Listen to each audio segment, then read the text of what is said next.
I'm gonna try not to sneeze here. No one wants to hear that. No one wants to get into that. No one's gonna do that. But I don't want to here's see it. no one wants to see it. It's violent. My wife says she's like, you sneeze like this old man. Like it's a full body sneeze, and it hurts. Oh Like I God. pull things. It hurts. My whole body hurts for a good 8 minutes. It's a Is this terrible what I have to look experience. forward to? It's just don't marry an Oh old my Jewish man like God. me. It's just not a good thing. Just don't do it. So But I let's have get to. let's get into.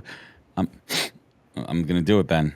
I'm gonna do it. Watch the production room. All right, let's get into. We're I gonna. should go first. This is a bit. No, I'm going here. Here we go. Okay, so this is what everyone's talking about. The labor market added 818 fewer jobs than the earlier report, and here's what the experts say that means. First of all, what the what? How do you miss that? How do you miss that? How do you miss almost a million jobs underreported? Is it politically driven? Which I think, right? Oh, Is you it do. politically driven? Okay. The other take that I heard on this one was that it included government jobs. So it was easy just to kind of forget that number, or it didn't include government jobs. Sorry. Um, I don't know. So what does The this mean? other That the job thing, market is not as good as people say it is? yeah. Listen, I'm a frontline recruiter. I could tell you that certain things have picked up a little bit, but nowhere near where we were a couple of years ago, and nowhere near anything good. We are still in a terrible, terrible place for job seekers, whether it be blue collar and white collar. What's your take? Yeah. Well, the other thing I heard was that it was also because of the fact that there's a bunch of immigrants that are working, and they hadn't filled out unemployment reports because they're not, officially supposed to be That working. many?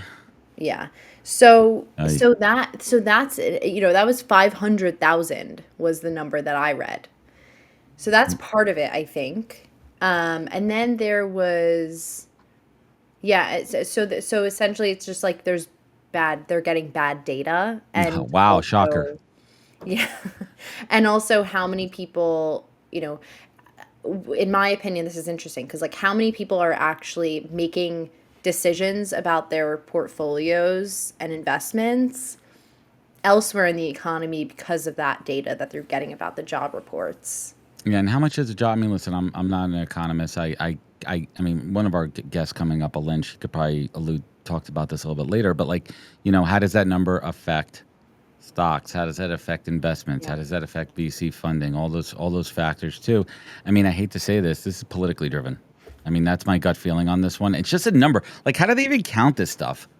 Where do the numbers come from? Is it coming from unemployment filings? Like, where's the source of the data? How do they know? Does every company report open jobs, unfilled jobs? You know, I hiring, think firing. so. Like Yeah, the where? Like, it comes from unemployment. I think it's a prediction. Uh, yeah, yeah. I mean, also, I think companies have to submit how many jobs they've posted. So maybe some of that is like they overestimated Right. how many people they actually needed or ended up hiring. I'm not really sure. But Well, also, when there it were a number of layoffs. So, like, is that part of the number as well? Like, I don't know. Yeah, it's the tech sector layoffs, but on It the flip sounds side of it, the really complicated. construction, I think it's still on the up and up.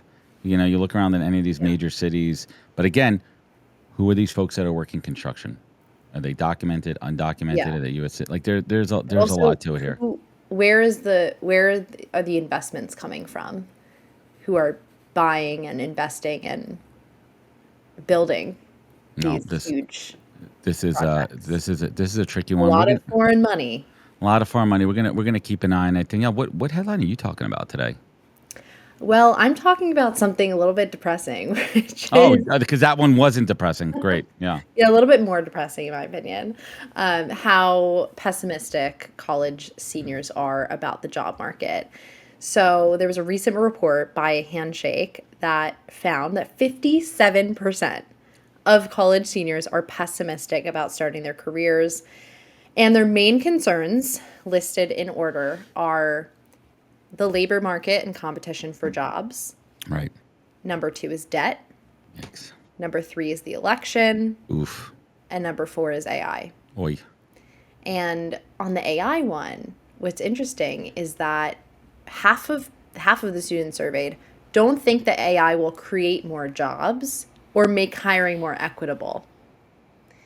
And they want employers to be more transparent about how they're using the technology in the hiring process as well as in the day to day. But Hmm. that they also think that AI needs to be more regulated than it is currently. There's so much to unpack here. So So much. much, so So much to much. unpack. I mean, I can't even imagine. I graduated a long time ago, and we were optimistic. We were excited to hit the workforce. It was a different kind of energy. No, I'm being Definitely. serious. It was a different kind of energy. We Yeah. were looking forward to it. We did unpaid internships, and we didn't bitch or whine about it. Right? We just did it because back in the day, you paid your dues, and that's what it was all about. Like, I want to get paid. I need to get paid for my work. I mean, nah, right? We were lucky. We got free lunch. We were lucky to work at these companies. That's how old school it was, right? We were Mm, happy to be indentured servants over there because we were gaining the experience. No, I kid. They should have paid us back then. It was messed up. But there was a level of optimism. There was a level of like, hey, I'm gonna go out there. I'm gonna crush it. I'm gonna climb the corporate ladder.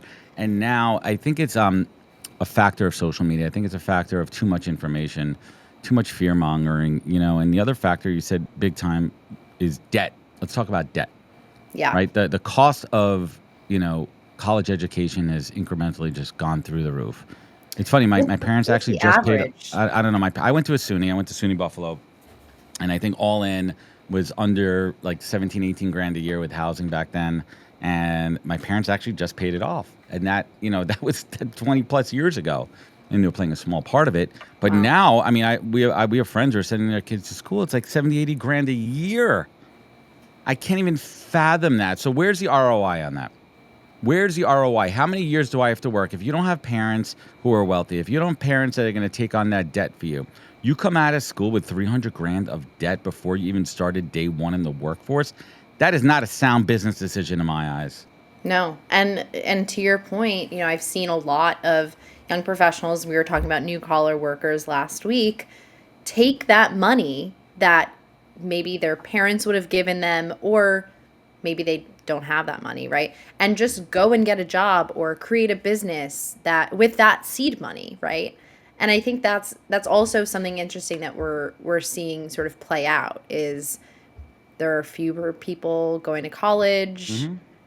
and this is this is why. And at the same time, the same report was talking about how a lot of these college grads would want their employers to pay off their debt and their loans.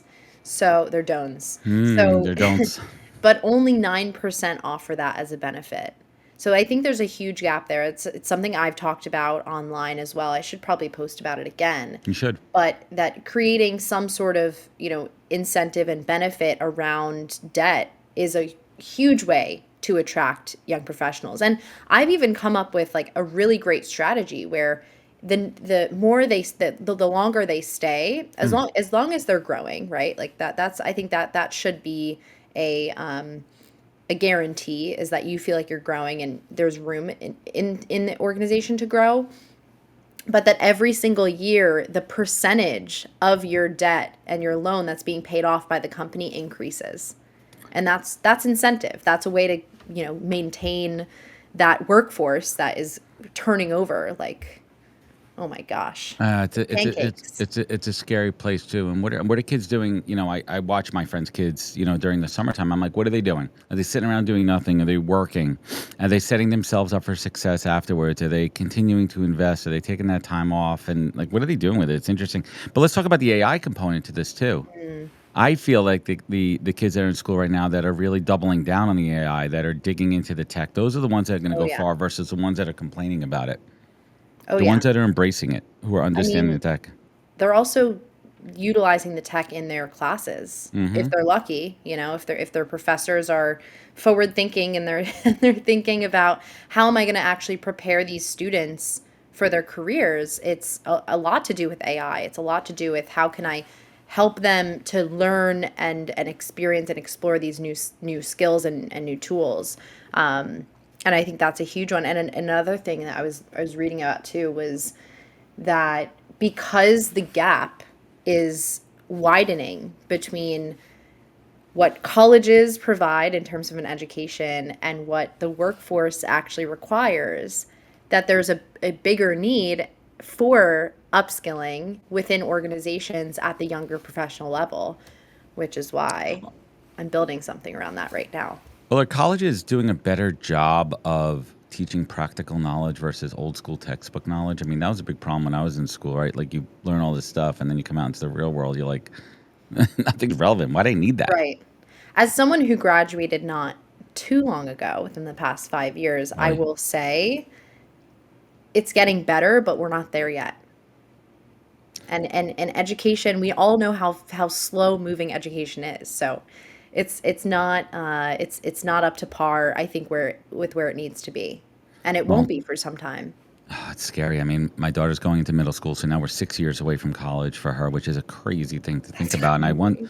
And I wonder in six. First, I can't believe she's going to middle school. She has her orientation today, right now, right now, she's there. And for me, it's like, what is that value going to be for her?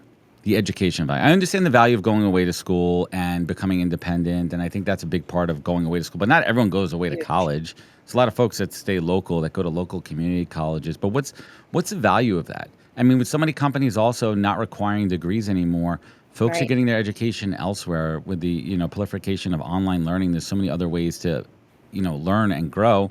And it's not really frowned upon anymore. Like, oh, you don't have a college degree? Yeah. What's the value of it? What's the ROI of a college degree these days? I don't know. To your point, I think if I were a parent, how I would think about it is to give my child more choice around and opportunities to explore what they're great at and where their Hmm. skills are, and to try to understand where those skills, might be leveraged best within the economy, and Fascinating. what careers might be good ones to explore for them. Hmm. So, and that might look like summer internships, but it also could look like, going abroad and doing something interesting. Well, all I know is that this topic is not going away, and it plays into a much broader picture.